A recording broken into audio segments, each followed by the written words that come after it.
Alguém poderia me dar algum sinal se Estamos a ouvir, estamos a ouvir. Pronto, então continuo.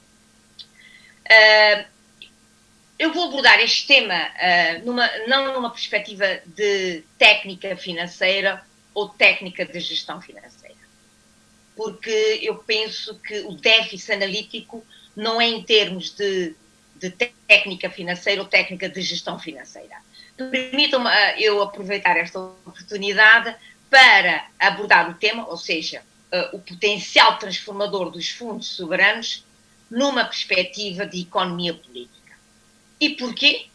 Porque eu penso que é esta perspectiva de economia política que, na minha perspectiva, deve ser trazida aos parlamentares, às comissões parlamentares, no exercício do controle dos fundos soberanos. Porque, do ponto de vista da técnica financeira e técnica da gestão financeira, permitam-me dizer, ao Tribunal de Contas, às auditorias que tomam conta desta dimensão. O Parlamento tem uma responsabilidade 10 mil vezes maior e um desafio 1 milhão de vezes maior do que estas entidades, mais na ótica, mais no patamar técnico. O potencial transformador dos fundos soberanos em África. E permitam-me, Ricardo e os participantes, começar com uma frase ligeiramente provocativa. O potencial transformador dos fundos soberanos em África exige que abandonemos a lógica de mealheiro na gestão dos fundos soberanos. E depois eu, mais à frente, irei explicar rapidamente que lógica é esta, a lógica de mealheiro. Se vocês repararem, nos últimos 10 anos, foi esta a lógica que imperou na concepção e gestão dos fundos soberanos, uma lógica de mealheiro. Mas nós agora estamos numa situação particularmente diferente, permitam-me dizer. Temos as rupturas que foram trazidas pelo Covid e a oportunidade de reposicionar os fundos soberanos em África. Eu tenho vindo a dizer que, apesar das tragédias trazidas pelo Covid, eu acho que o Covid fez uma coisa que as rotinas não fazem. É colocar nas nossas mesas, nas nossas secretárias, nas nossas casas, nos nossos escritórios, rupturas. E nós, africanos, eu costumo dizer que só temos uma possibilidade em termos de processar rupturas, não temos outra. Só os podemos processar, portanto, como oportunidades. Portanto, do ponto de vista do financiamento para o desenvolvimento, eu acho que todos os participantes irão concordar comigo, do ponto de vista do financiamento para o desenvolvimento, a África está encalhada. Eu acho que é este o termo. E eu acho que eu não estou a exagerar. A África está encalhada. Mas a África não está encalhada porque padece de uma falta crónica de espaço fiscal. Parece que está em todos os discursos. A África não está encalhada porque, neste momento, vive uma situação de bastante stress em termos da dívida pública. Isto é a narrativa global que quer passar, mas não é por isso. Eu acho que a falta crónica de espaço fiscal, a situação de stress da dívida pública, são resultados de algo bem mais estrutural, para os quais a cosmética na política não vai resolver de maneira nenhuma. A África, basicamente, do ponto de vista estrutural, a África não goza de espaço de formulação e implementação de políticas públicas. Vocês poderão pensar que eu estou aqui a dizer uma coisa completamente ilógica, mas esta é a verdade, porque os governos elaboram planos, os planos são aprovados pelos parlamentos, investimentos são realizados. Mas se nós, como eu costumo dizer em inglês, se nós torcermos o limão, iremos reparar que a África não goza de espaço próprio, sem condicionalidades, numa lógica de catalisar os próprios recursos. Aliás, o que está a acontecer em termos de energia e clima é o exemplo perfeito. O exemplo perfeito. Portanto, a África não goza de espaço de formulação implementação de políticas públicas. E, como é evidente, down the road, surge a falta crónica de espaço fiscal e a situação de stress. Portanto, usando aqui o termo inglês, antes de se, como é que é dizer, analisar e procurar soluções para o espaço fiscal ou para a situação de dívida, temos que entender um problema que está muito mais abaixo, o policy space. A África não goza de policy space. Por razões diversas, isto até daria para outra conversa. Seguramente, aqui, os meus conterrâneos, permitam chamar-vos assim, os meus conterrâneos, porque eu carrego Palop e Timor-Leste no coração, irão perguntar-me o que isto tem a ver com os fundos soberanos. O que isto tem a ver com os fundos soberanos? E tem muito. Porque nós estamos numa fase de nos recuperarmos. Aquilo que as Nações Unidas lançaram com o Recover Forwarding Better. Recuperarem-nos do Covid. Não nos chegava o Covid, bate-nos o conflito na Ucrânia. Não nos chegava o Covid e o conflito na Ucrânia. Temos vindo a ser fustigados por alterações climáticas, como eu disse, para as quais não contribuímos. Portanto, é indispensável, neste processo de recuperação, digamos assim, é determinante a África conquistar. Eu digo conquistar, eu nem digo reconquistar, permitam-me. É determinante a África conquistar espaço de formulação de políticas. É fundamental. Espaço de formulação de políticas. E como é que se faz isto? Eu começaria por dizer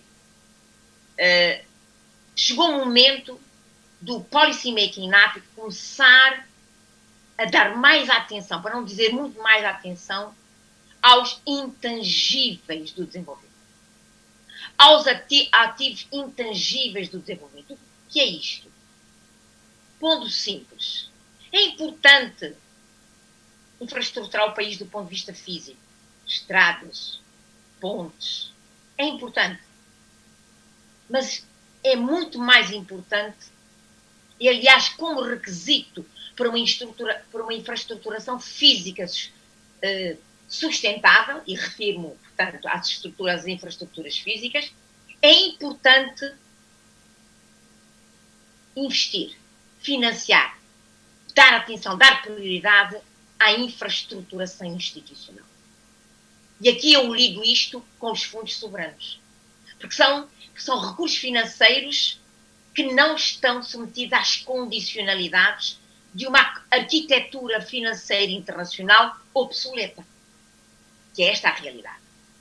E, portanto, começando por concordar que é preciso investir na infraestrutura institucional do país, eu começaria, talvez por defeito, por ter sido Ministra das Finanças, mas permitam-me eu alavancar este meu defeito, permitam-me dizer que há aqui um que é crucial, determinante, que é a edificação do sistema de mobilização de recursos domésticos, sem o qual, no processo de recuperação pós-Covid, permitam-me usar esta expressão, não seremos capazes de mudar de paradigma e de quebrar o business as usual. E porquê que eu faço este sublinhar, digamos?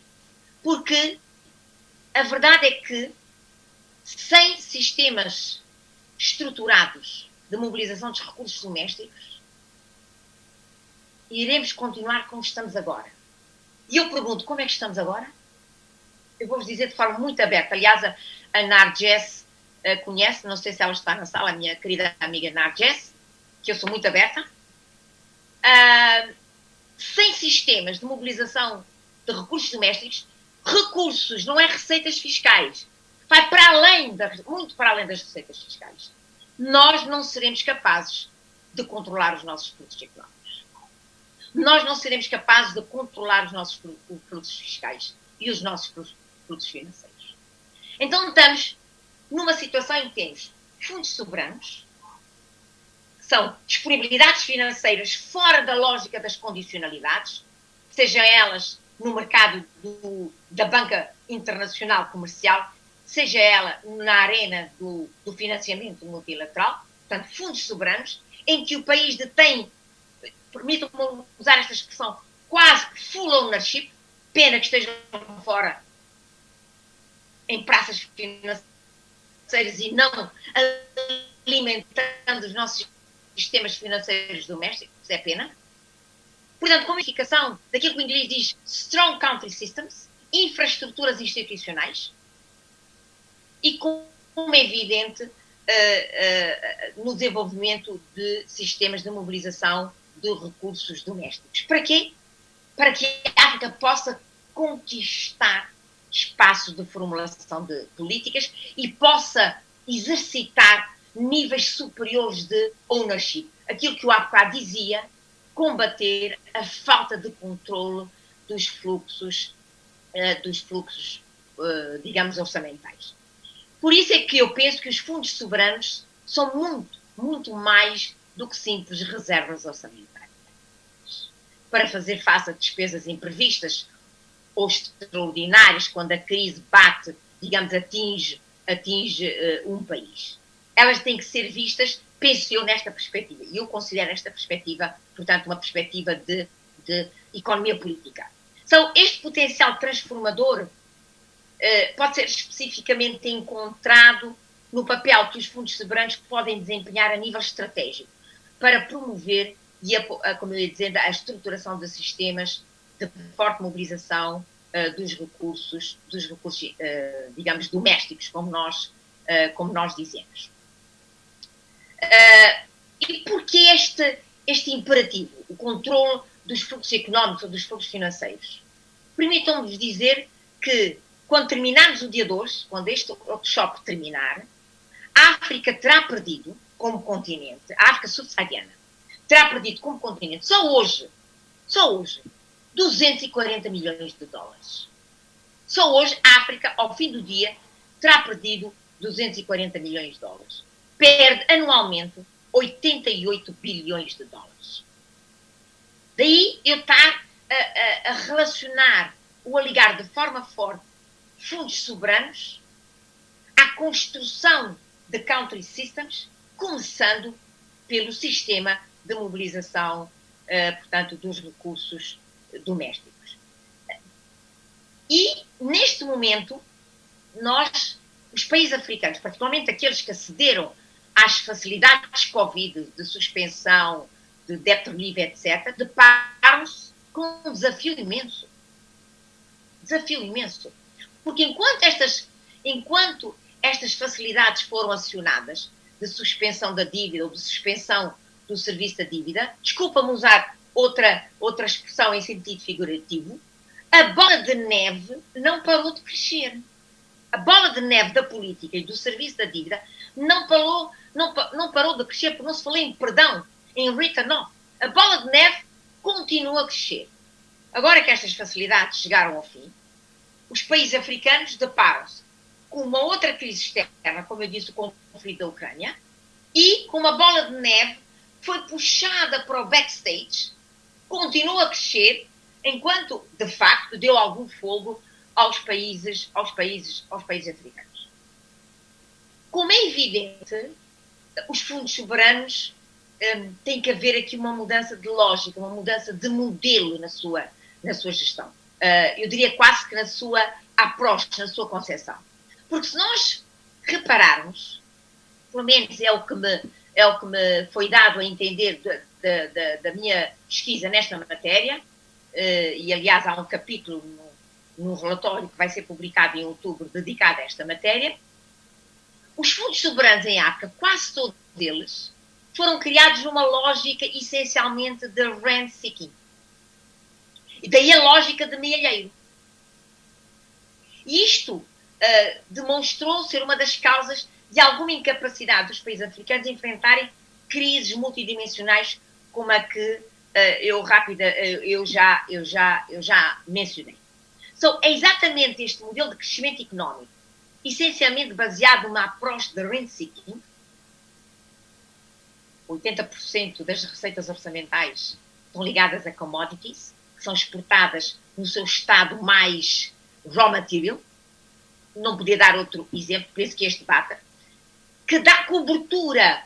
Portanto, é esta lógica de crescimento económico muito baseada no rent seeking, que, se vocês repararem, dá cobertura conceptual a uma gestão dos fundos soberanos como milheiros, digamos.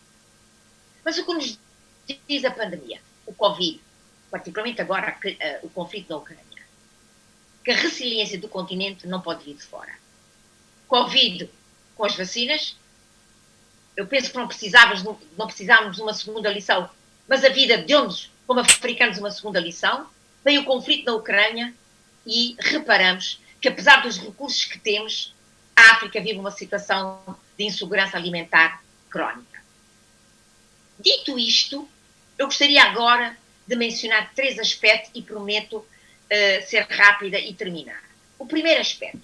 Seguramente, com base naquilo que eu disse, irão concordar comigo que o reposicionar os fundos soberanos numa lógica de economia política, em que os parlamentares controlam, fazem outro tipo de controle, o obstáculo é essencialmente o nosso mindset, que não está a permitir fazer este reset. E permitam-me dizer que mindset é que eu estou a referir. Hoje,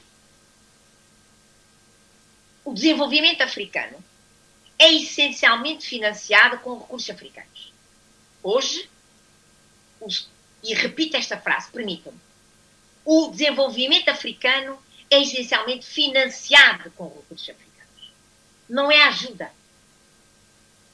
Não é o investimento direto estrangeiro. São recursos africanos. Só para vos dar uma ideia.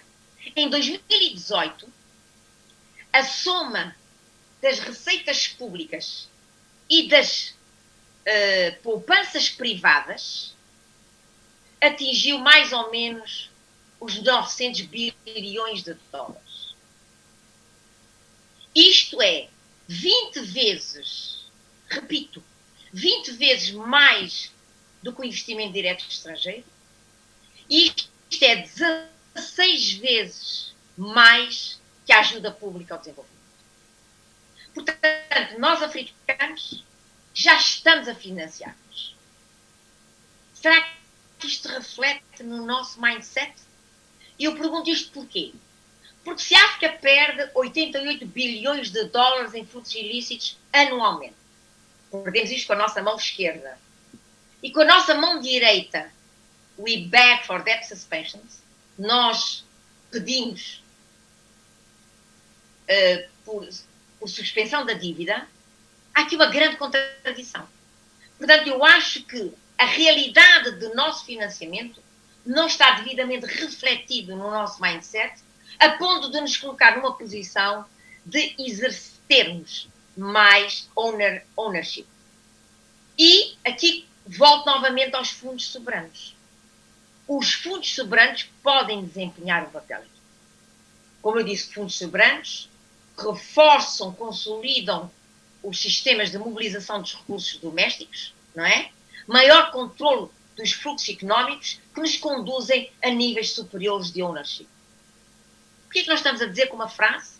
Então seria desenhar os fundos soberanos para reforçar a soberania das nações. E como é evidente, isto vai para além da estruturação de transações financeiras com base nos fundos soberanos, que no fundo são só questões de técnica. O segundo aspecto que eu queria aqui trazer para um papel determinante dos fundos soberanos tem a ver com a eficiência da despesa pública. É impressionante, e eu vou só dar alguns dados para mim, que fala-se pouco neste assunto. A eficiência da despesa pública em África, de uma maneira geral, é extremamente baixa. Eu às vezes fico com a sensação que o nosso dívida, etc., mas estes recursos entram num cesto cheio de buracos. Só para vos dar alguns números.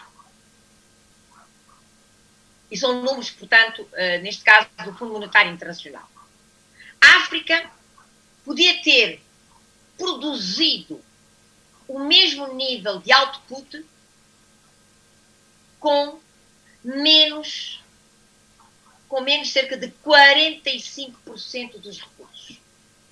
Ou seja, se nós, africanos, tivéssemos gasto 45% do que gastamos, tínhamos gerado o mesmo nível de, digamos, o mesmo nível de output.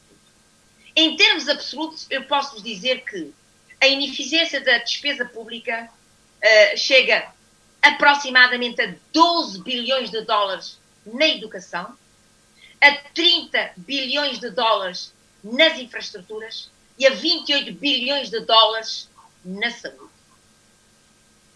Porquê? E eu volto ao que eu disse inicialmente. Isto reflete um profundo déficit de instituições, de country, digamos, de country systems, essencialmente.